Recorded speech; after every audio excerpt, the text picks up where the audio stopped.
Hello दोस्तों, अगर आप हमारे चैनल हॉरिबल संडे से पहली बार जुड़े हैं तो आप हमारे चैनल को सब्सक्राइब कर लीजिए, जिससे आने वाली वीडियो आप तक सबसे पहले पहुंच सके।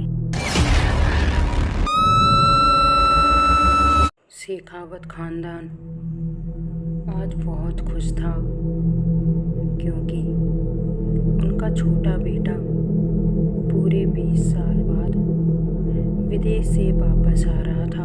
काया, आज सारा खाना आर्यन की पसंद का बनना चाहिए।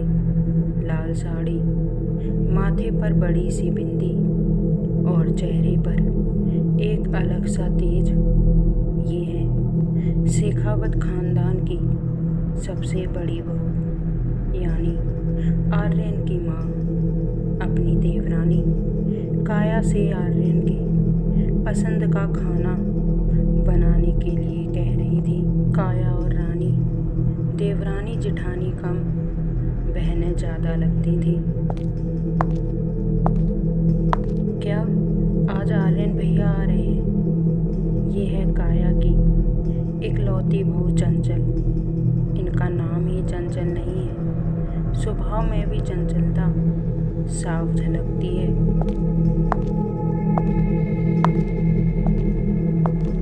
तुम सब यहाँ हो, सहदेव और प्रभात कहाँ हैं? ये है पूरे शेखावत खानदान की मालकिन अनुसुईया देवी यानी आर्यन की दादी, और जिनका ये जिक्र कर रही हैं सहदेव और प्रभात, ये इनके दोनों बेटे हैं यानी काया और रानी के पति। चंचल, रूहान कहाँ है? दादी, वो तो ऑफिस चली गई, उसे फ़ोन करके वापस बुलाओ। क्या उसे पता नहीं है कि उसका छोटा भाई कितने दिनों बाद वापस आ रहा है? ये है पूरा शेखावत खानदान। जितना सरल और अच्छा ये दिखता है वैसा है नहीं। घर के हर शख्स के अंदर ऐसे भयानक राज छुपे हैं जिसका अंदाज़ा दूर दूर तक नहीं लगाया जा सकता। और इसकी शुरुआत होती है घर के बाहर बने एक छोटे से फार्म हाउस से, जिसमें पिछले 20 वर्षों से ताला लटक रहा है और उसके बंद दरवाजे का राज उसके अंदर ही दफन है। अगले दिन घर के सब लोग हॉल में इकट्ठा हो गए थे। दरवाजे की बेल बजते ही सबके चेहरे खुशी से खिल उठे। दरवाज़ा खुला, सामने आर्यन खड़ा था। आर्यन की माँ रानी दौड़कर आर्यन के गले लग गई। सब बहुत खुश थे, लेकिन सबके चेहरे मायूस तब हो गए जब आर्यन ने सबको अपनी दोस्त वैशाली से मिलवाया। माँ, चाची, ये मेरी दोस्त है, ये इंडिया से ही है, लेकिन इसने पढ़ाई विदेश में की है। मेरे साथ कुछ दिन घूमने के लिए यहाँ आई है। तब दादी ने कहा, वो उसकी संस्कृति से ही पता चल रहा है। न विदेशों में लड़कियाँ कहाँ ऐसे कपड़े पहनती हैं। सिर्फ दोस्ती है ना, तो क्या हुआ, रह लेगी 4-5 दिन। लेकिन वैशाली को देखकर सबसे ज़्यादा बुरा लगा वो थी काया, क्योंकि काया अपनी भतीजी की शादी आर्यन से कराना चाहती थी। वो नहीं चाहती थी कि कोई भी लड़की आर्यन के आसपास रहे, लेकिन थोड़ी देर बाद उसके चेहरे पर अजीब सी मुस्कुराहट आ गई।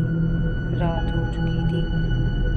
वैशाली एकदम शांत अपने कमरे में खड़ी थी और खिड़की के बाहर एक टक नज़र लगाए फार्म हाउस को देखे जा रही थी।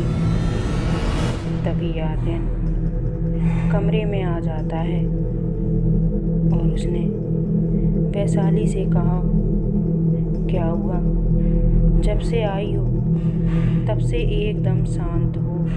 वैशाली फार्म हाउस की तरफ देखते हुए बोली, क्या तुम्हें फार्म हाउस के दरवाजे के पास कोई औरत खड़ी दिख रही है? जब आर्यन ने खिड़की के बाहर झांक कर देखा तो उसे वहां कोई नहीं दिखाई दिया। तभी वैशाली एकदम खिलखिलाकर हंस पड़ी और बोली, क्या हुआ? तुम डर गई क्या? और वैसे भी तुम तो पहले से ही बहुत डरपोक निकले। तुमने तो अपने परिवार वालों को ये भी नहीं बताया कि हम दोनों जल्दी शादी करने वाले हैं। तब आर्यन ने कहा, तुमने देखा नहीं मेरी दादी को अगर उन्हें पता चल जाता कि हम दोनों शादी करने वाले हैं तो वो मेरा क्या हाल करती। इस घर में दादी की हर एक बात पत्थर की लकीर मानी जाती है, चाहे वो सही हो या फिर गलत। और वैसे भी तुम चिंता मत करो, कुछ दिन बाद मैं खुद ब खुद अपने परिवार वालों को बता ही दूंगा। चलो अब तुम सो जाओ, मैं भी जा रहा हूँ। इतना कहकर आर्यन वहाँ से चला गया।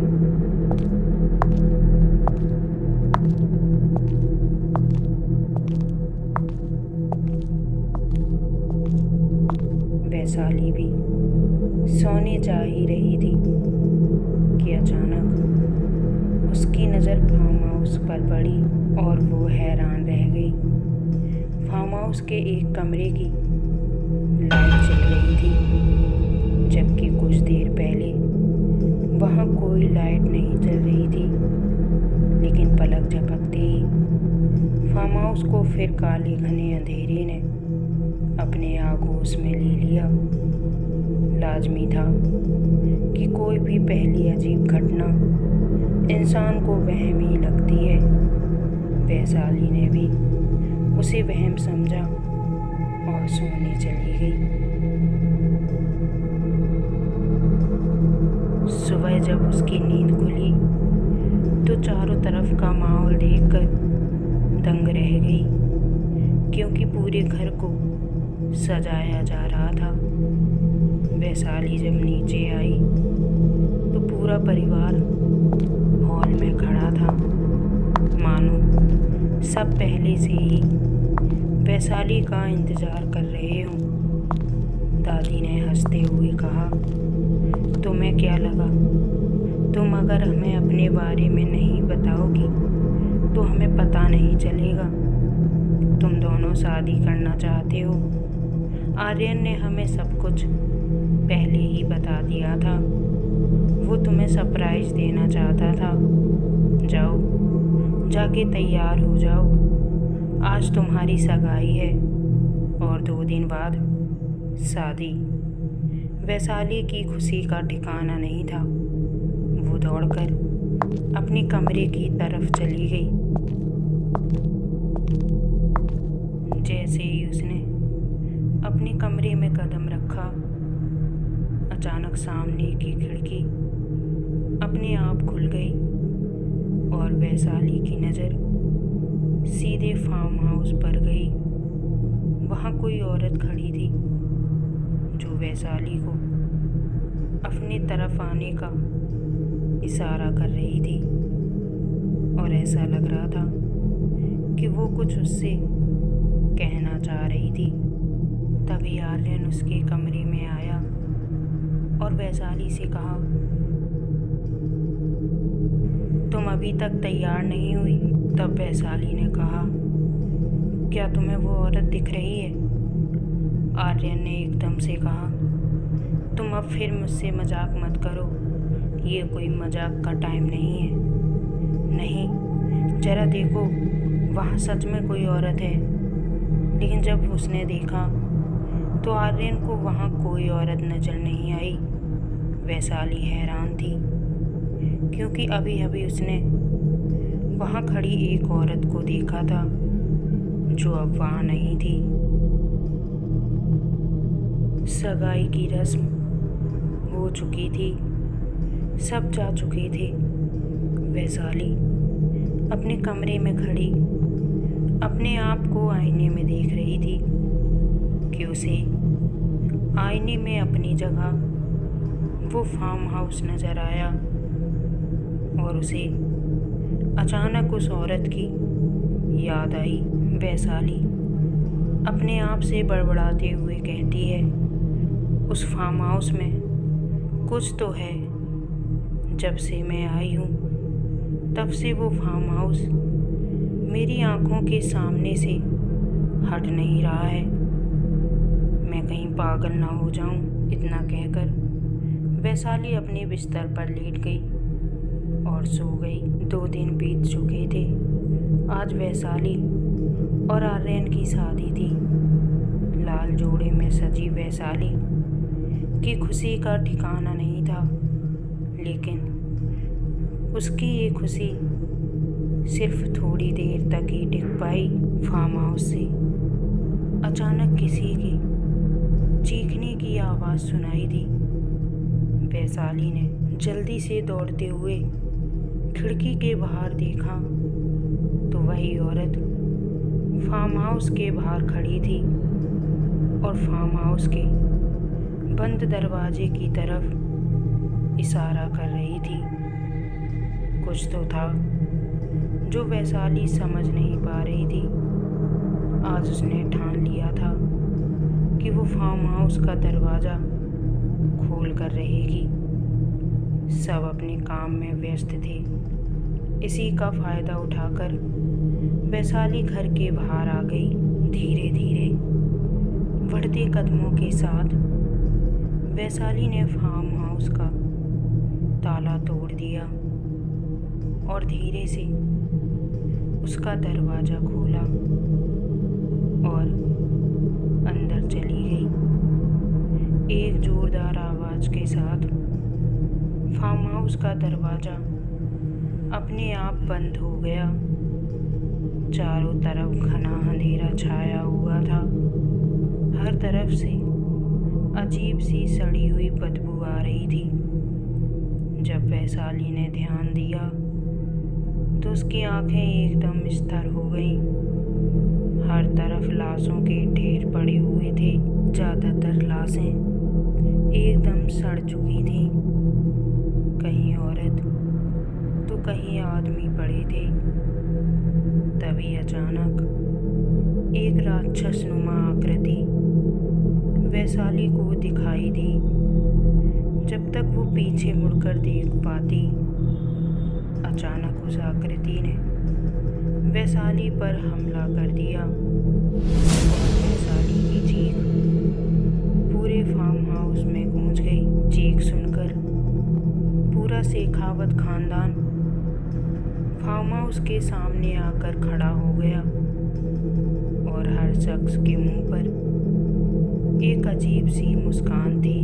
तब काया ने उस भयानक सन्नाटे को चीरते हुए चंचल से कहा, चंचल, तुमने फार्म हाउस के बाहर खड़े होकर क्या एक्टिंग की थी कि आखिरकार वो लड़की हमारे जाल में फंस ही गई। आज से 5 साल पहले हवन कुंड के सामने एक तांत्रिक बैठा हुआ था और उसकी दूसरी तरफ शेखावत खानदान की मालकिन अनुसुईया देवी और उनके पति विक्रमजीत उस हवन कुंड के पास हाथ जोड़कर बैठे हुए थे। उस तांत्रिक ने मंत्रों के उच्चारण के साथ एक काली गुड़िया पर कुछ खून की बूंदें टपकाते हुए कहा, आप जिस प्रेत को बुलाने के लिए कह रहे हो वो एक ऐसा प्रेत है जो आपकी हर इच्छा पूरी करेगा, फिर वो चाहे जैसी भी हो, पैसे से लेकर हर एक चीज। लेकिन याद रखना, हर इच्छा के बदले उसे आपको एक इंसान की बलि देनी होगी। और याद रखना, इस घर में जैसे ही उस प्रेत ने प्रवेश किया तो वो अपनी मर्जी से ही इस घर को छोड़ेगा। याद रखना, प्रेत के आते ही 20 सेकंड में हमें यहाँ से निकलना होगा। समय के पश्चात अगर तनिक भी देरी हुई तो वो राक्षस हम लोगों को जिंदा नहीं छोड़ेगा। हम लोगों के निकलने के बाद